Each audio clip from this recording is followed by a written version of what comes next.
Chapitre 1. Sujet X, procédure standard. Monsieur X avala d'un trait la mixture jaune verdâtre. Dès son passage dans la cavité buccale, la substance activa intensément ses papilles gustatives. L'amertume marquée stimula les récepteurs spécifiques, déclenchant une réponse réflexe qui rendit la déglutition difficile. Le liquide traversa rapidement l'œsophage sous l'effet des contractions péristaltiques et atteignit l'estomac. Au contact du milieu acide gastrique, Monsieur X ressentit instantanément une douleur abdominale aiguë, signe d'une interaction chimique inhabituelle avec la muqueuse digestive. La substance sembla néanmoins résister partiellement à l'action des enzymes digestives. Après un transit accéléré, elle parvint dans l'intestin grêle. À ce niveau, certaines de ces fractions moléculaires franchirent la barrière intestinale et furent absorbées par les villosités, rejoignant la circulation sanguine. La quantité absorbée demeurait infime, mais suffisante pour initier un processus biologique d'ampleur systémique. Une fois dans le sang, les moteurs moléculaires associés à la substance s'activèrent.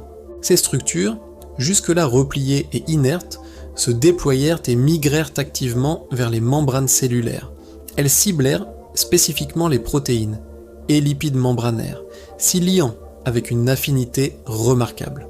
Cette nouvelle association modifia profondément l'organisation des membranes. Leur fluidité, leur perméabilité et leur architecture furent altérées, entraînant des transformations morphologiques rapides à l'échelle cellulaire.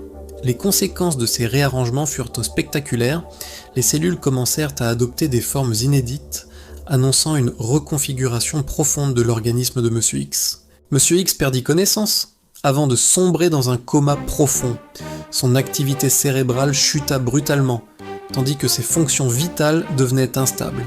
Le docteur Henri Carlos, assisté de 3 infirmières, procéda rapidement à sa prise en charge. Ils installèrent X au centre d'une capsule médicale blanche et brillante, dont la structure en fibre de carbone assurait à la fois rigidité, légèreté et isolation électromagnétique. La capsule se referma partiellement autour du corps, intégrant instantanément les capteurs biométriques à la surface de la peau. Marie-S mit en place l'assistance respiratoire. Un tube flexible constitué d'un assemblage de polymères biomédicaux à mémoire de forme fut inséré avec précision dans la trachée de Monsieur X. Le dispositif s'adapta automatiquement au diamètre des voies respiratoires, limitant toute lésion tissulaire. À son extrémité distale, le conduit se ramifia en microcanaux, se déployant progressivement vers les bronchioles, puis jusqu'aux alvéoles pulmonaires. Les échanges gazeux furent alors pris en charge par un système d'intelligence artificielle respiratoire capable d'ajuster en temps réel la pression, la fréquence et la composition du mélange gazeux.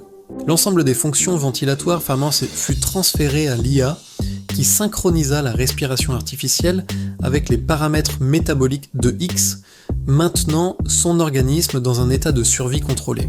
Citia P, la seconde infirmière, connecta ensuite X au système d'IA nutritive par l'intermédiaire de la canule déjà installée au niveau gastrique. Le dispositif s'ancra directement à l'estomac, assurant une perfusion digestive continue et contrôlée. Cette intelligence artificielle avait pour fonction de maintenir l'apport énergétique et métabolique de Monsieur X pendant la durée du coma. Elle permettait une alimentation exclusivement composée de protéines végétales et de sels minéraux, délivrés selon des concentrations précisément ajustées aux besoins cellulaires. Le système reposait sur une unité biologique intégrée, constituée d'algues unicellulaires maintenues en culture. Exposés à une lumière artificielle à spectre calibré, ces micro-organismes produisaient en continu des acides aminés, des glucides simples et des oligoéléments. Les composés synthétisés étaient ensuite filtrés, stérilisés et transformés en une solution nutritive directement assimilable. L'IA nutritive régulait en temps réel la composition du flux entrant en fonction des données physiologiques transmises par les capteurs internes, taux de glucose, équilibre ionique, activité enzymatique et consommation énergétique. Ainsi, malgré l'inconscience prolongée, l'homéostasie de l'organisme de X était maintenue de manière artificielle et autonome.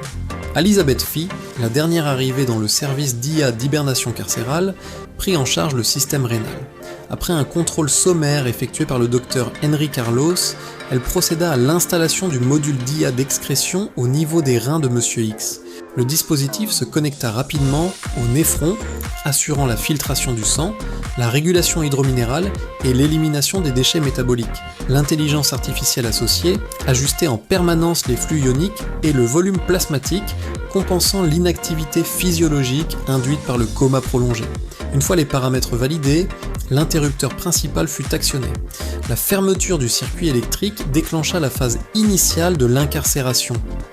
La capsule médicale en fibre de carbone se referma hermétiquement autour du corps de X, isolant totalement l'environnement interne. Un bras mécanique articulé se déploya alors, se replia avec précision et entraîna le déplacement immédiat de la capsule. Celle-ci fut transférée vers l'unité LXI du bloc 5 de captivité provisoire, où X entra officiellement en état d'hibernation carcérale sous surveillance intégrale des systèmes automatisés.